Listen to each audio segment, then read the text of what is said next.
Bienvenido a este tercer episodio de Derecho y Sociedad, grabado totalmente en un día distinto. No presten atención a ropa, nada de eso, es un día totalmente distinto. Nada, en este tercer episodio vamos a hablar de las vías recursivas y vamos a hablar específicamente sobre errores que se cometen en la vía recursiva y recomendaciones que tenemos también para la vía recursiva, tanto para los proveedores como para la institución contratante. Claro. Señores, la vía recursiva, aquí estamos en la parte cuando los oferentes o personas interesadas quieren contradecir, buscan contradecir las decisiones que ha emitido la institución a raíz de una decisión que se emite por un acto administrativo. Entonces, las vías recursivas no son más, señores, que los mecanismos, ¿verdad?, que tienen los coferentes o también todo interesado para poder impugnar un acto administrativo que ellos sienten que haya sido desfavorecido o que haya afectado, obviamente, derechos a los participantes. Sabes que en la vía recursiva, la ley de contrataciones públicas, la 340-06, establece en su artículo 67 cuál es el procedimiento para tú impugnar los actos del procedimiento de compras. Algo que siempre me llama la atención con este tipo de impugnaciones es que no impugnan el pliego cuando tienen elementos que para ellos son contrarios o no son claros, y el oferente se va y participa con un pliego que él puede pensar que es contrario, Que no es favorable. que no es favorable, que tiene aspectos quizás ambiguos. Entonces no impugna el pliego de condiciones. El pliego de condiciones es igualmente impugnable dentro del plazo que se establece, que es.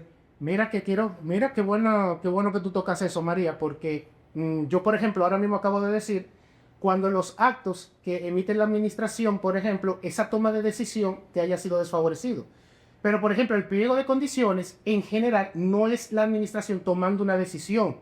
Hay que hacer un poquito de esta aclaración porque esto es un acto administrativo que es de carácter general donde es la que forma literalmente el procedimiento de contratación.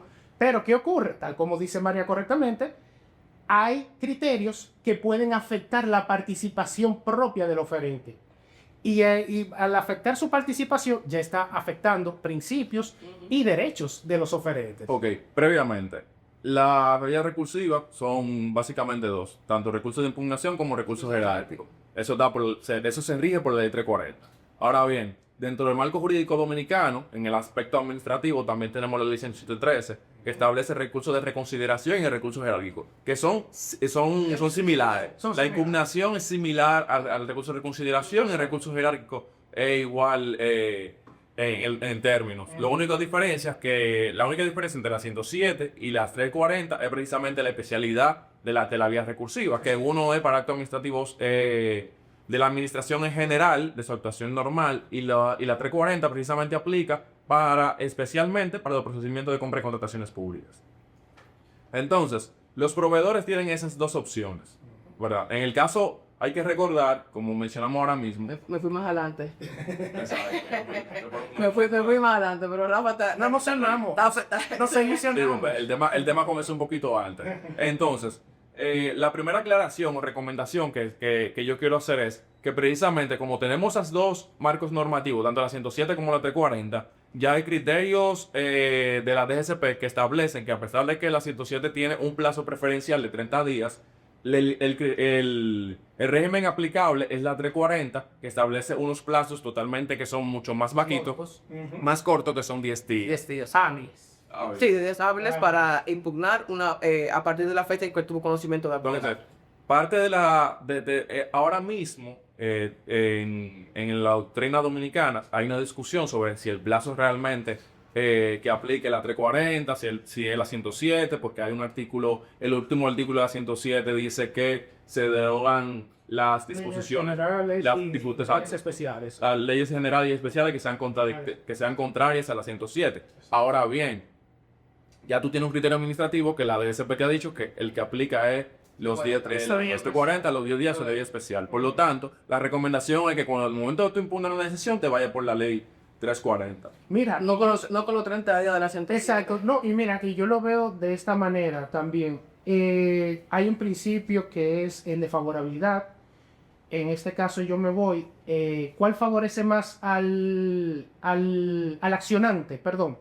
En este caso sería el de la ley 340. Porque ustedes dirán, pero Manuel, ese plazo es más corto, el de la ley 107 es un plazo más amplio, pero hay que recordar, señores, en los procedimientos de contratación hay procedimientos que tienen, o sea, que pueden ser más cortos su ejecución. Entonces, nunca yo recomendaría a una persona interesada en impugnar un acto de un procedimiento de contratación irse por la ley 107. ¿Por qué? Porque después de que esos 30 días hábiles pasen, que muchos, lamentablemente, hay una muy mala práctica, que también esperan al último día para impugnar, vamos a empezar por ahí, que hay esa mala práctica. Entonces, si tú esperas, vamos a suponer que más de los 10 días hábiles, más de 20 días hábiles, ya tú te encuentras con un procedimiento adjudicado Ejecutado. y hasta te puede encontrar procedimientos ejecutados. Porque la compra menor, por ejemplo, un caso de una compra menor es sumamente rápido, ya se ejecuta más fácil. Cuando una vez está ejecutado, se encuentra el procedimiento en 30 días. Exactamente. Y más cuando son bien. Y en el Y tema, más cuando son y bienes, aún en el exacto. tema de las licitaciones, entre la evaluación técnica y la evaluación económica, regularmente no hay 30 días de por medio. Regularmente en 30 días tú tienes la evaluación técnica, una semana más la evaluación económica y una semana más la adjudicación. Y estamos hablando de 15 días. Por lo que fácilmente al momento de tú impugnar y que a los 30 días una descalificación técnica, ya no tiene un acta de adjudicación y fácilmente un contrato firmado. Entonces, Y cuidado, como estamos diciendo Mario y yo, y cuidado si no está ejecutado ya. Sí. Porque, porque por ejemplo, si es una entrega inmediata, Sí, Ya. y aunque ese contrato se ejecutó. y aunque tú pudieras tener razón, el oferente que Exacto. impugna Y que pudiera en su impugnación, pudiera tener razón, ya no tendría La posible nulidad ya no ya no tenía efectos materiales. No hay efectos Ya no materiales. tenía efectos materiales porque ya el contrato está ejecutado. Exactamente. Entonces solamente sería una impugnación declarativa. Sería una resolución declarativa diciendo que el procedimiento tuvo afectado de nulidad, de irregularidad, vicios. que daban pero no se puede, no tendría efecto. que pudo haber implicado retrotraer el proceso para reevaluar nuevamente y tú resultas habilitado a la fase B, por ejemplo, si fuiste descalificado en la oferta técnica sobre A y posiblemente ahí hubiera visto un cambio y tú posiblemente hubieras resultado adjudicado, Claro. pero precisamente por el tema del tiempo en el que tal vez duraste para presentar esa impugnación, entonces el tiempo te jugó en contra. No, y también Rafa, discúlpame, que hay que tener en cuenta que los recursos no suspenden el proceso. Entonces, tú interpones tu impugnación ante la institución contratante, eso no suspende el proceso. Buena aclaración. Eso no suspende el proceso. Entonces, tú tienes que tener tienes que contar con los tiempos. Muy buena O en su defecto, o en adición, tiene que interponer una medida Una cautelar. cautelar, buscando la suspensión del procedimiento hasta tanto tú tengas respuesta. Muy importante. Eso que ella acaba de decir es muy importante. La interposición de un recurso administrativo, tanto 107, pero vámonos ahora con la 340, que es con la que estamos ahora hablando, no suspende el procedimiento de contratación. Y esto significa que a pesar de que tú interpusiste un recurso de impugnación o ya tú estás en el grado jerárquico, el procedimiento puede continuar su curso normal. Eso, mira, para mí el tema de que el efecto suspensivo, de que el recurso es suspensivo o no suspensivo, tiene ventajas y desventajas. Tiene una ventaja porque permite a la institución continuar con su proceso en el marco de la contratación, ejecutarlo y satisfacer la necesidad, pero tiene una desventaja de que posiblemente en el marco de la ejecución tú tienes una decisión desfavorable y por tanto el proceso te va a quedar luego como en un medio limbo. Tengo un procedimiento medio ejecutado, pero tengo que darle para atrás para comenzarlo a ejecutar con otro proveedor.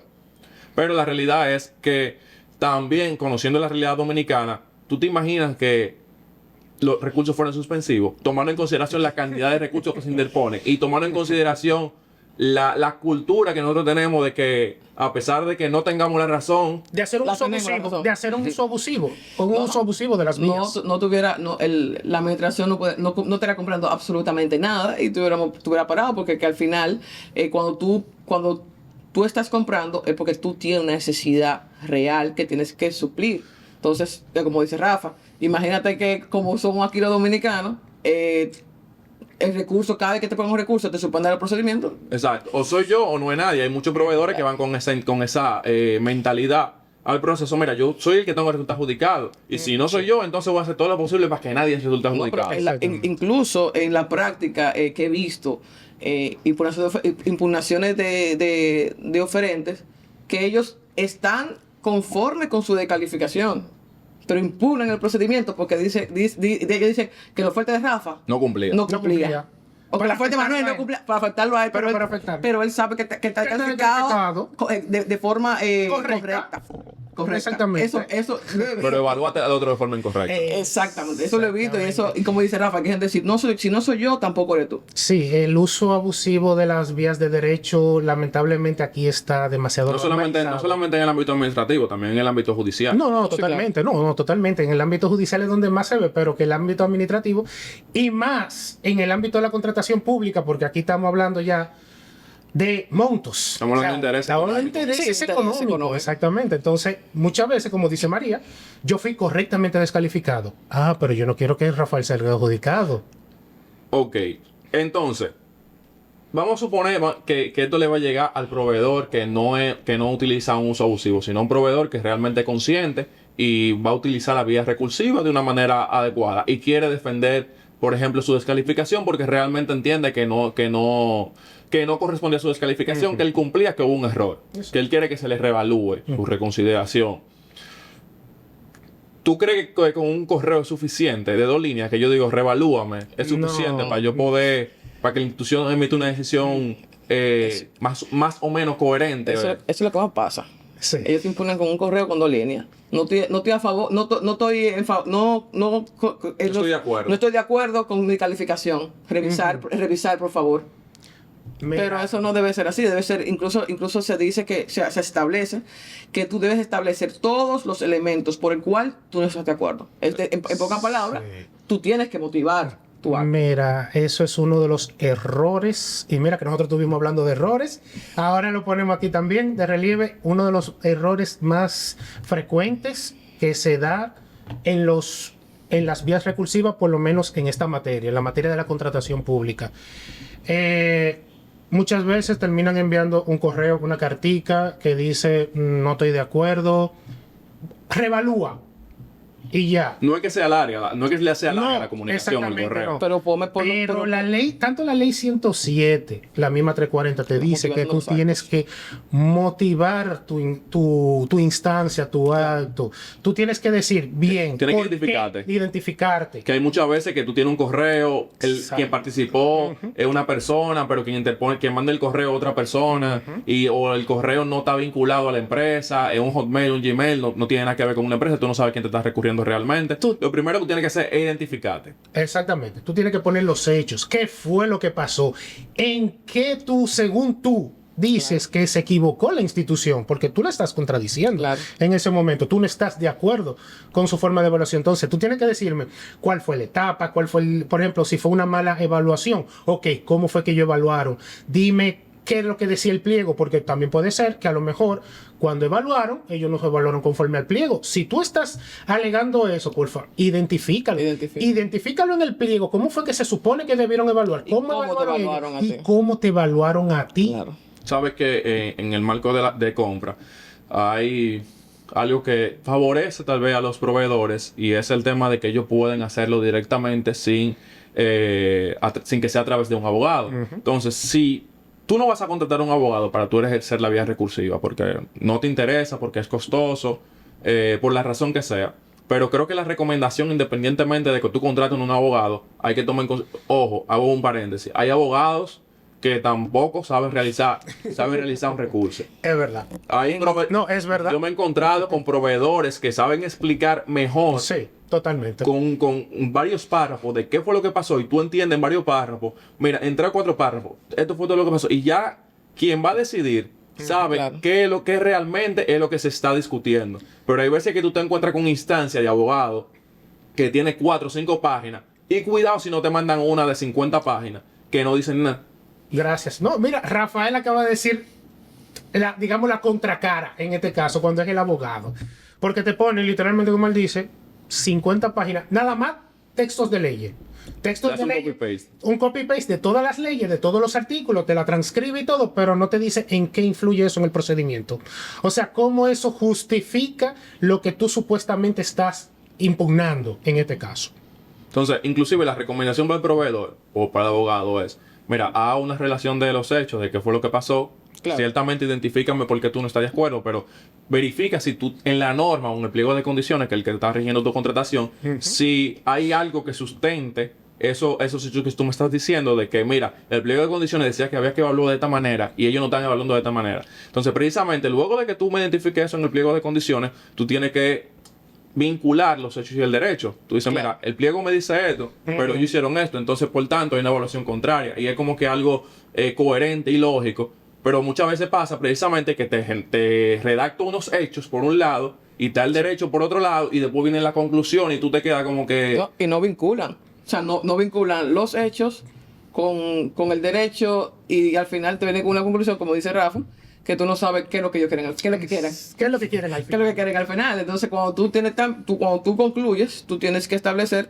qué es realmente lo que tú estás buscando. ¿Qué es lo que tú con quieres? esta impugnación? ¿Qué tú Exactamente. quieres con esta impugnación? Que se reevalúe para ver si tu oferta cumplió en caso de que sea una oferta. Porque tú no... La gente... que se me adjudique. Pero ¿por qué yo tengo que adjudicarte? Si tú...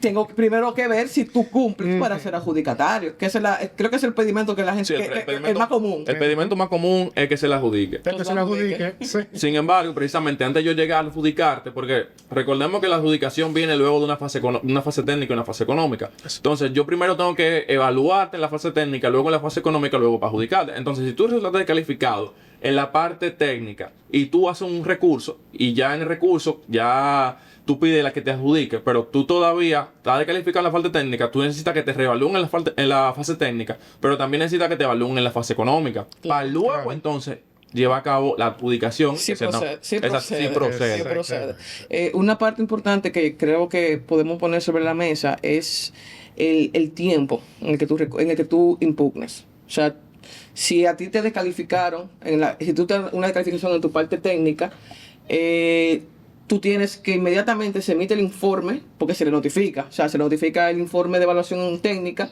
y ahí se establece cuáles fueron calificados o no para la siguiente etapa, que es el sobre B. Inmediatamente el oferente tiene conocimiento de su descalificación, tiene que impugnar dentro de ese plazo. Tú no puedes esperar que se vence el plazo y estamos ya en la institución, en la oferta, en la evaluación económica O la adjudicación. o en la adjudicación para el oferente venir a impugnarme su descalificación en la parte técnica, porque ya esa etapa pasó. Eso es lo que... Yo creo Exacto. que eso es algo que debe tener siempre presente toda persona que participa. Claro. Hay un plazo de 10 días. Desde diablo. No es solamente el pliego como comenzamos. Nosotros nos emocionamos en su momento, pero no solamente es el pliego, señores.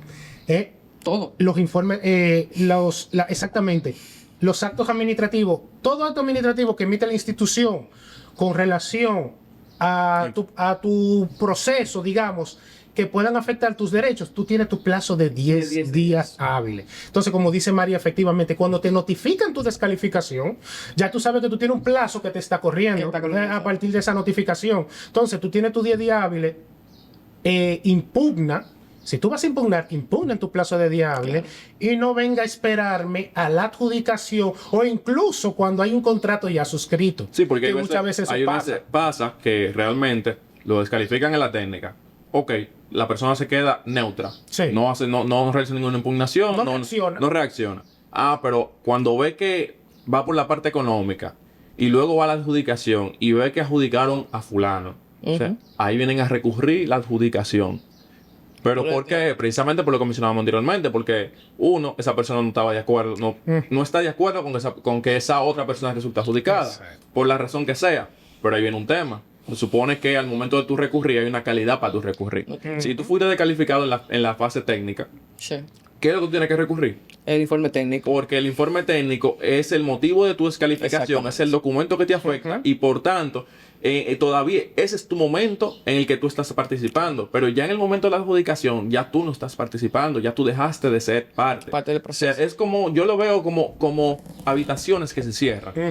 Yo tengo una primera habitación que es una oferta técnica y luego tengo una segunda habitación que es una oferta económica y luego una tercera habitación que es una adjudicación.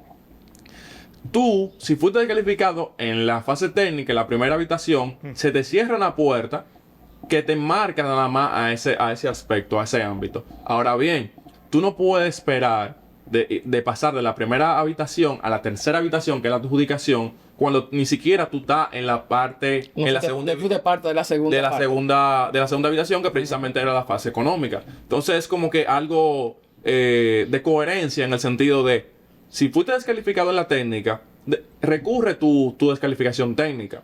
Luego, si te revalúan para la parte económica, entonces en la fase económica ya tú puedes decir, mira, fulano no debió resultar adjudicado porque le evaluaron mal o lo que sea, pero no se puede intentar ir de la fase técnica a la fase de adjudicación cuando tú todavía ni siquiera estás en la fase de evaluación económica.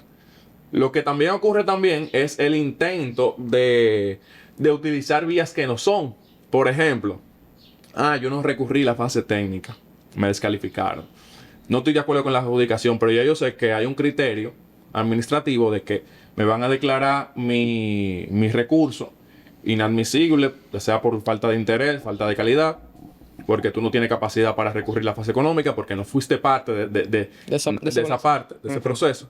Pero entonces, ¿qué hago? Solicito una investigación de que por irregularidad del procedimiento con relación a la adjudicación. Ahí no ya ese oferente no tiene calidad para pedir la investigación, porque fue parte del proceso. La investigación está habilitada, como bien sabemos, para aquellos que no forman parte del proceso. Son los únicos que tienen el interés para poder interponer una investigación. Como en el caso que explica Rafa, ya tú fuiste parte del proceso, no impugnaste cuando debías impugnar y no sabes que no lo puede hacer más adelante. Entonces, ok, vamos a hacer una investigación para ver si yo logro que ese procedimiento lo anulen o lograr lo que yo, como no puedo yo ya, por lo menos que anulen el procedimiento. Entonces ya ahí esa persona, ese oferente, por ser parte del proceso, no tiene una calidad para solicitar la investigación. Lo que pasa es también que esto tiene una lógica y el sentido es el siguiente. Aparte del tigueraje que hay, porque Exacto. esto es un tigueraje. Sí, es un tigueraje. Pero tiene una lógica que les rechacen ese tipo de solicitudes precisamente por lo siguiente. Se supone que a nivel constitucional tú tienes lo que son derechos colectivos o difusos, tú tienes un interés que es el interés general, que es la administración, tú tienes un deber de cuidado de los fondos públicos, eso lo puedes hacer. En virtud de todo eso es que precisamente tú puedes solicitar la investigación, porque precisamente tú haces la investigación en calidad de ciudadano, en calidad de representante de una asociación. Un control social. Un control social de que los recursos públicos, exacto. de que el procedimiento se haga bien, Exacto, porque al final son recursos recursos públicos. Exactamente. Pero ¿qué pasa? Cuando tú estás participando en el procedimiento y tú solicitas la investigación, la realidad es que la intención de la investigación que tú estás solicitando no es un control de la legalidad realmente del proceso. Intereses Son particulares. intereses particulares Intereses que tú estás persiguiendo, Sí. porque tú lo que quieres o que fulano no resulte adjudicado o que a ti te adjudique, te evalúen y te adjudiquen. Claro. Por eso uno se encuentra a veces con investigaciones que dicen, pasan de dos situaciones. Tú tienes situaciones también en las que ese proveedor busca a otra persona, a un abogado, y le dice, tú la investigación. Pero resulta que en la comunicación dice, yo soy representante de fulano, o en el pedimento vienen y dicen, tienen que reevaluar a fulano, y si no, no es el procedimiento completo. Entonces, Ya, ahí tú ves que hay un interés marcado ya, Sí. para alguien. Pero igual en esa misma tesitura, con el tema de las investigaciones, de la investigación, de las impugnaciones del pliego, hay que distinguir quiénes tienen calidad para impugnar el pliego y quiénes tienen la calidad para impugnar Evaluaciones. una vez ya empezado el procedimiento y los actos que se Recibidas las las ofertas. El pliego lo puede impugnar cualquier Apertura, eso es lo que estamos diciendo. Antes de la apertura y después de la apertura de las ofertas. Exactamente. Antes de la apertura de ofertas, de la sesión de ofertas, puede impugnar cualquier interesado. no cualquier tiene que persona. ser oferente No te todavía, conviene, porque al porque momento, está terminando el pliego. al momento de que se emite el pliego no hay una recepción de oferta todavía. Entonces, por eso tienen una calidad de interesado. Exactamente. Una vez recibidas las ofertas y la apertura de ofertas, solamente a partir de ahí pueden impugnar los actos que se generen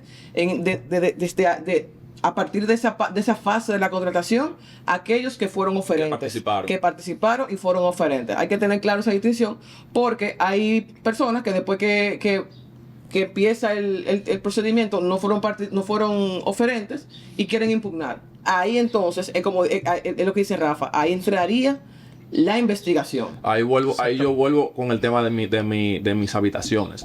Tengo, por ejemplo, antes de entrar, yo estoy afuera del local. Ahí está todo el mundo interesado en comprar. Ahora bien, cuando recibo oferta, la puerta del local se queda nada más con los que están dentro. Entonces, todos los que están fuera ya no forman parte de todas las actuaciones que se emiten dentro de esa habitación. Entonces... Y hay que tener cuidado también con algo, porque antes de la apertura, como bien ustedes han señalado, hay el interés es más magnificado. ¿Por qué? Porque son todo aquello que pueden ser interesados. Tú no eres oferente en ese momento. Exacto. Pero también hay que tener un poco de cuidado, porque personas que a lo mejor no necesariamente tengan un interés real en sí, en ese procedimiento, pero nada más por ganas de joder, vengan a querer impugnar el pliego de condiciones. Por ejemplo, que una persona que se dedique a vender fruta venga a impugnar una obra, para poner un ejemplo. Sí, claro. Entonces, esos son detalles que también hay que tener un poco de cuidado, porque tu falta de capacidad, por ejemplo, para tú participar en un procedimiento de contratación, no tiene que ser una vía para tú poder impugnarme eso.